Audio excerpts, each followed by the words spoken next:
ममता बनर्जी को फिर लगा झटका। पार्थ चटर्जी के मामले में बड़ा फैसला।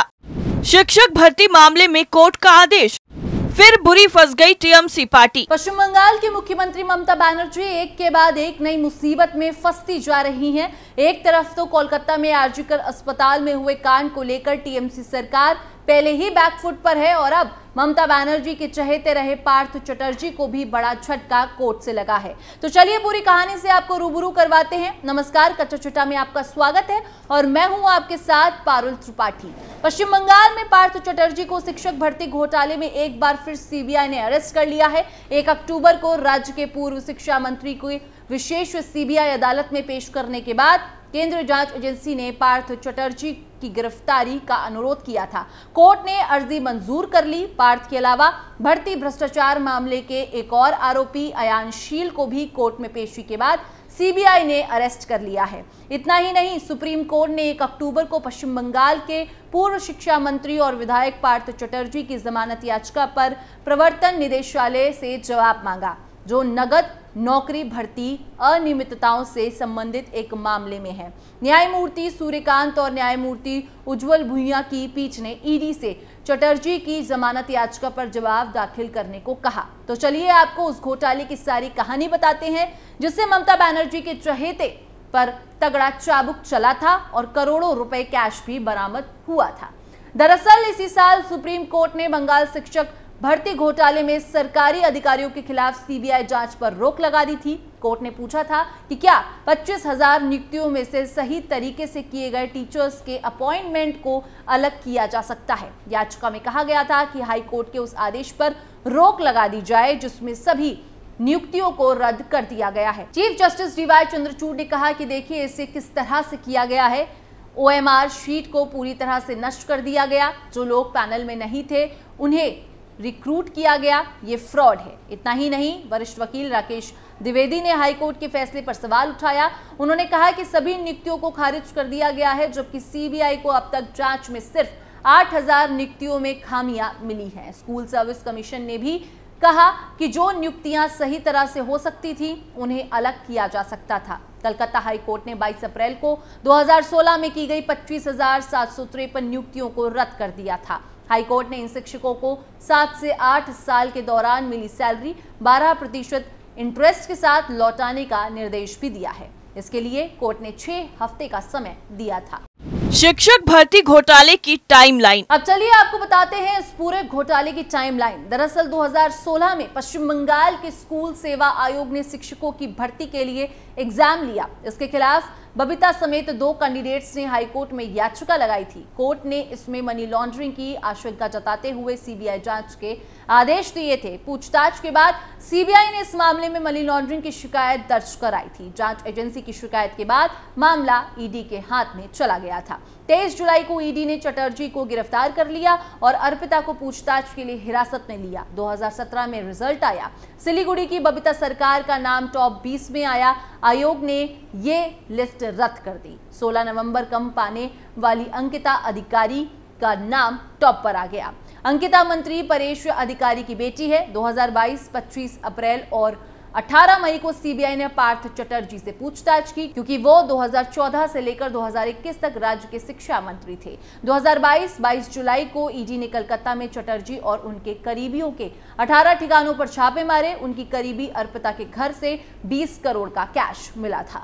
क्या है बंगाल शिक्षक भर्ती घोटाला? अब आपको बता दें कि आखिर ये पूरा घोटाला है क्या। दरअसल साल 2014 में पश्चिम बंगाल के स्टाफ सिलेक्शन कमीशन ने टीचर्स भर्ती का नोटिफिकेशन जारी किया था। उस समय पार्थ चटर्जी बंगाल के शिक्षा मंत्री थे।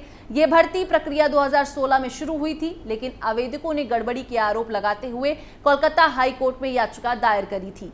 आरोप लगाया गया था कि भर्ती प्रक्रिया में धांधली की गई, नंबर कम होने के बावजूद नौकरियां दी गई, जबकि नौकरी पाने वाले ज्यादातर लोगों ने टीईटी क्लियर नहीं किया था। इस मामले में लगभग 5 साल तक चली सुनवाई के बाद मई 2022 में हाईकोर्ट ने सीबीआई को भर्ती की जांच करने के आदेश दिए। शिकायतकर्ताओं ने भर्ती के लिए 5 से 15 लाख रुपए की रिश्वत लिए जाने के आरोप लगाए थे। ऐसे में ईडी ने भी घोटाले में मनी लॉन्ड्रिंग के एंगल से जांच की। सबूत हाथ लगने पर ईडी ने पार्थ चटर्जी और उनकी करीबी अर्पिता मुखर्जी को गिरफ्तार किया। इसके बाद मुख्यमंत्री ममता बनर्जी ने पार्थ चटर्जी को पद से हटाते हुए पार्टी से निष्कासित कर दिया था। याचिकाकर्ताओं का आरोप था कि जिन उम्मीदवारों के नंबर कम थे उन्हें मेरिट लिस्ट में ऊपर स्थान दिया गया। कुछ शिकायतें ऐसी भी थीं जिनमें कहा गया था कि कुछ उम्मीदवारों का मेरिट लिस्ट में नाम ना होने पर भी उन्हें नौकरी दी गई। याचिकाकर्ताओं ने दावा किया कि कुछ ऐसे उम्मीदवारों को भी नौकरी दी गई जिन्होंने टीईटी परीक्षा भी पास नहीं की थी, जबकि राज्य में शिक्षक भर्ती के लिए टीईटी की परीक्षा पास होना अनिवार्य है।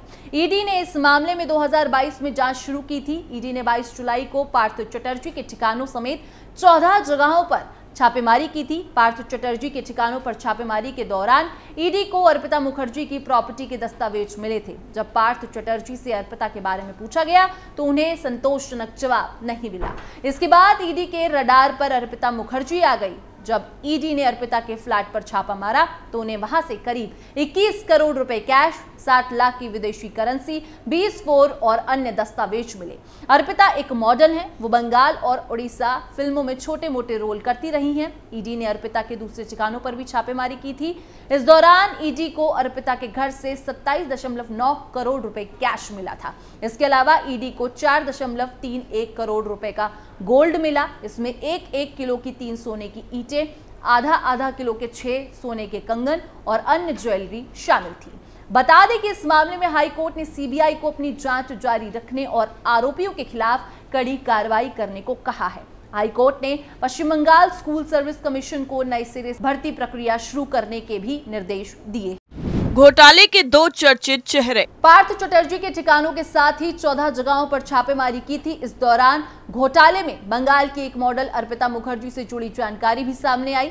छापेमारी के दौरान अर्पिता मुखर्जी की प्रॉपर्टी के दस्तावेज मिले थे। इसके बाद ईडी ने अर्पिता के घर पर छापा मारा। अर्पिता के फ्लैट से करीब 21 करोड़ रुपए कैश, 60 लाख की विदेशी करेंसी, 20 फोन और अन्य दस्तावेज मिले। 24 जुलाई को ईडी ने अर्पिता को और पार्थ को गिरफ्तार कर लिया था। इसके बाद एक और छापेमारी में अर्पिता के घर से 27.9 करोड़ रुपए कैश मिला। इसमें 2000 रुपए और 500 रुपए के नोटों के बंडल थे। इसके अलावा 4.31 करोड़ रुपए का गोल्ड मिला था। इसमें 1 किलो की 3 सोने की ईंटें, आधा किलो के 6 सोने के कंगन और अन्य ज्वेलरी शामिल है। राशन घोटाले में भी बढ़ी मुश्किलें। इतना ही नहीं, एक और घोटाले में ईडी ने मुश्किलें बढ़ा दी हैं। बंगाल में राशन घोटाला 1000 करोड़ रुपए का है। मामले की जांच कर रही ईडी ने अतिरिक्त आरोप पत्र में यह दावा किया है। उन्होंने इसमें 4 और लोगों के नाम भी शामिल किए हैं। इसके अलावा ईडी ने आरोपितों से जुड़ी 4 कंपनियों के बारे में भी जानकारी दी है। ईडी ने बैंकशाल कोर्ट के मुख्य न्यायिक मजिस्ट्रेट को अतिरिक्त आरोप पत्र सौंपा है। अभी इस मामले की सुनवाई सीबीआई की विशेष अदालत में चल रही है। अदालत बंद होने की वजह से ईडी ने मुख्य न्यायिक मजिस्ट्रेट को अतिरिक्त आरोप पत्र सौंपा और इसे सीबीआई की विशेष अदालत में भेजने का अनुरोध किया।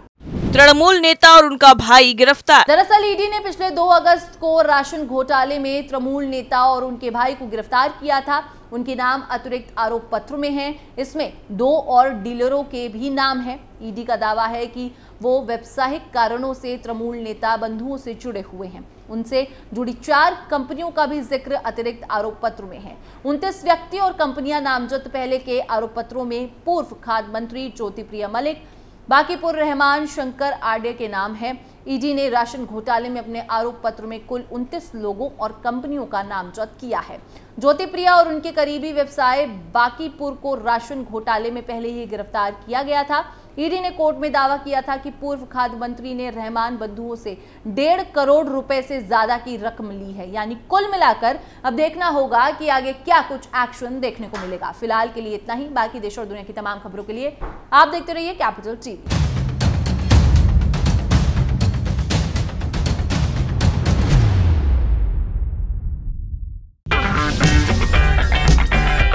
अगर आपको हमारा वीडियो पसंद आया हो तो इसे लाइक करें, हमारे चैनल को सब्सक्राइब करें और हाँ, बेल आइकन दबाना ना भूलें ताकि आप तक हमारे वीडियो की नोटिफिकेशन पहुंचती रहे।